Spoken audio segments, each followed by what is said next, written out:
বিসমিল্লাহির রহমানির রহিম। সম্মানিত স্পিকার, আমি তো আমার বক্তব্য এখনো শুরুই করিনি।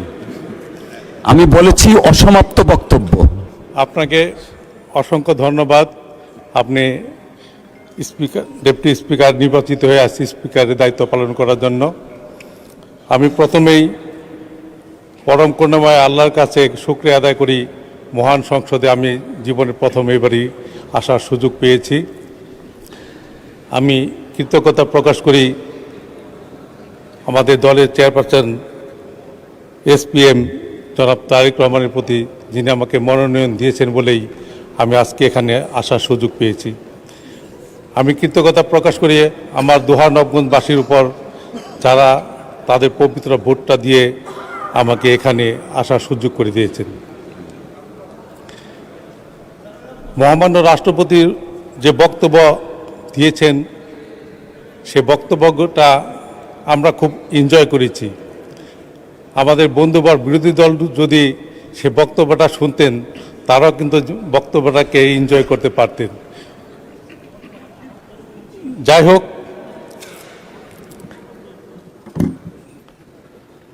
আমি ধন্যবাদ জানাই আমাদের প্রধানমন্ত্রী, যিনি দীর্ঘ 17টি বছর নির্বাসিত জীবন পার করে সেখান থেকেই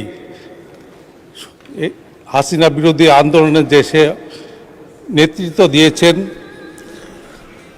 এই আজকের যে 24শে আগস্ট, সে আগস্ট কিন্তু একদিনে আসেনি। সে আগস্ট এসেছে 17 বছর আগে থেকে, যে দেশটা জনাব তারেক রহমানের নেতৃত্বে যে আন্দোলন শুরু হয়েছিল তার পরিসমাপ্তি 24শে আগস্ট, 5ই আগস্ট। তিনি এই দেশের মাটিতে পা দিয়েই, যে মাটিতে তিনি 17 বছর পা রাখতে পারেননি, সেই এয়ারপোর্টে নেমে বিদেশের মাটিতে পা রেখেছেন। তারপর তিনি স্টেজে এসে বলেছেন, আই হ্যাভ এ প্ল্যান। তার যে প্ল্যানগুলো ছিল, অনেকেই কিন্তু সেগুলি নিয়ে উপহাস করত, কিন্তু তিনি বাস্তবে প্রমাণ করে দিয়েছেন তিনি যে প্ল্যানগুলি করে এসেছেন, পর্যায়ক্রমে সমস্ত কিছু তিনি বাস্তবায়ন করছেন।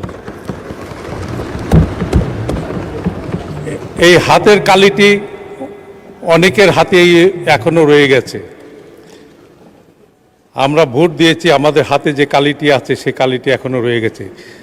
তিনি প্ল্যান করেছেন ফ্যামিলি কার্ড দিবেন। অলরেডি 37,000+ লোককে ফ্যামিলি কার্ড দেওয়া হয়েছে 14টি ইউনিটে, এবং পর্যায়ক্রমে সারা দেশে দেওয়া হবে। তিনি এপ্রিল মাস থেকে কৃষক কার্ড দিবেন বলেছেন, সেটার প্রস্তুতি হয়েছে। ইমামদের জন্য ভাতার ব্যবস্থা বলেছেন, সেটাও ঈদের আগে দেওয়া হয়েছে। কৃষি ঋণের কথা বলেছেন, 10,000 টাকা পর্যন্ত কৃষি ঋণ মওকুফ করা হয়েছে। কৃষক কার্ডও 1 জানুয়ারি এপ্রিল থেকে শুরু হবে। তাই পর্যায়ক্রমে উনি যা বলছেন সবই তো করছেন। তিনি একমাত্র ব্যক্তি, এই স্বাধীনতার পর রাস্তায় যখন প্রধানমন্ত্রী রাষ্ট্রপতি বের হন, সমস্ত রাস্তা 2-3 ঘন্টা আগে থেকে বন্ধ হয়ে যায়। কিন্তু তিনি নতুন নিয়ম চালু করেছেন, জনগণকে ভোগান্তি করা যাবে না, কারণ এই সরকার হলো জনগণের সরকার। তিনি এমনইভাবে চলছেন রাস্তায়। আমরা শহীদ মিনার স্মৃতিসৌধে গেলাম, বিভিন্ন জায়গায় যাচ্ছি প্রধানমন্ত্রীর সাথে, কোথাও মানুষ টেরই পাচ্ছে না বিদেশিদের মতো যে প্রধানমন্ত্রী যাচ্ছে। একেই তো বলে গণতান্ত্রিক সরকার, জনগণের সরকার। জনগণ তো এমন একটি সরকার আশা করেছিল, যা আমরা পেয়েছি। আশা করি আমরা সামনে আরও নতুন কিছু দেখব জনাব তারেক রহমানের নেতৃত্বে। আমার নির্বাচনী এলাকা দোহার নবগঞ্জ। নবগঞ্জ হলো ঢাকা থেকে 35 কিলোমিটার দূরত্বে, দোহার হলো 40 কিলোমিটার দূরত্বে। এখনও কিন্তু ঢাকার এত কাছে থেকেও আমরা মনে হয় বাতির নিচে অন্ধকার। এখানে এখনও গ্যাসের ছোঁয়া পাইনি। একটি মাত্র নদী, ইসামতি নদী, সেটা এখন শুকিয়ে গেছে। বর্ষার সময় কচুরি পানার দুর্গন্ধ বের হয়, রাস্তাঘাটগুলো পর্যাপ্ত নয়।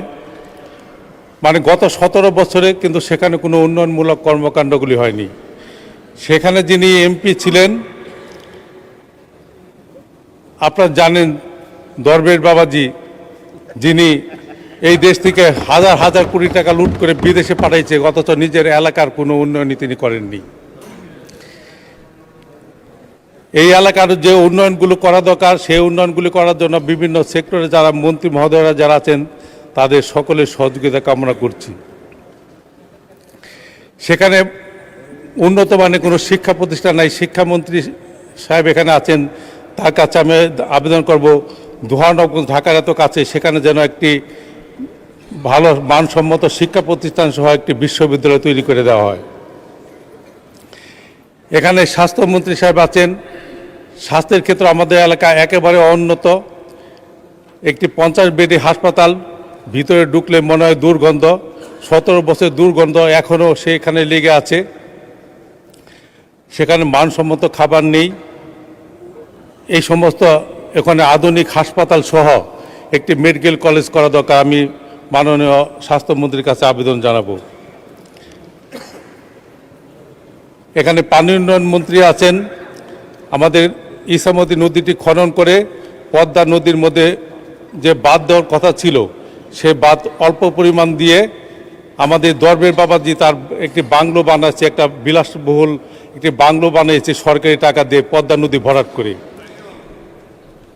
সেই পদ্মা নদীকে অবমুক্ত করে সেই বিলাসিতার সেই বাংলো ভেঙে জনগণের যে ন্যায্য দাবি, জনগণের সেই জায়গা সেটা ভরাট করে এবং এই পদ্মার দুই পাশে বাদ দিয়ে ওই এলাকার জনগণকে তাদের ভাঙনের হাত থেকে রক্ষা করার দাবি জানাচ্ছি।